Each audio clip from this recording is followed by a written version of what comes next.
Hello বন্ধুরা, সবাই কেমন আছো? আশা করি সবাই ভালো আছো। আমি ভালো আছি। আজ আমি পটল দিয়ে একটা চপ বানাবো, তো ভিডিওটি সম্পূর্ণ দেখার অনুরোধ রইল। আজ একটা পটল ভাজির রেসিপি করব, পটলের চপ বা ভাজি। তার জন্য আমি পটলটাকে সুন্দর করে চোকলাটাকে ছাড়িয়ে নিচ্ছি। মাঝখানের বিচিটা আমি ফেলে দেবো।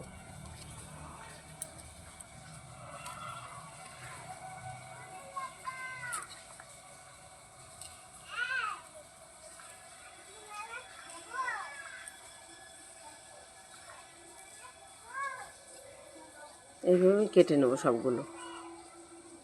পটলগুলো আমি কেটে ধুয়ে পরিষ্কার করে নিয়েছি। পরিমাণ মতো লবণ দিয়ে দেবো, হলুদ গুঁড়ো। এবার আমি সুন্দর করে মেখে নেব। এবার একটা ব্যাটার বানিয়ে নেব। তার জন্য লাগবে আমি পরিমাণ মতন বেসন নিয়ে নেব, পরিমাণ মতো চালের গুঁড়ো, কালো জিরে, ধনে পাতা, সাদা তিল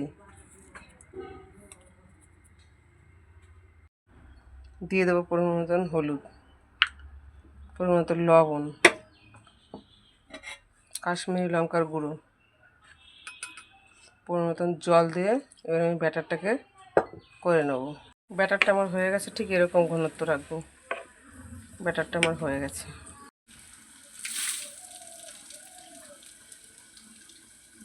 তেলটা আমার গরম হয়ে গেছে বন্ধুরা। এবার চপটাকে এইভাবে ভেজে নেবো। পটলের চপ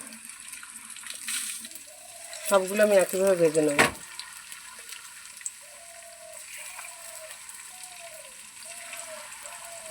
পটলের চপটা আমার হয়ে গেছে বন্ধুরা, আমি তুলে নিয়ে তোমাদের দেখাচ্ছি।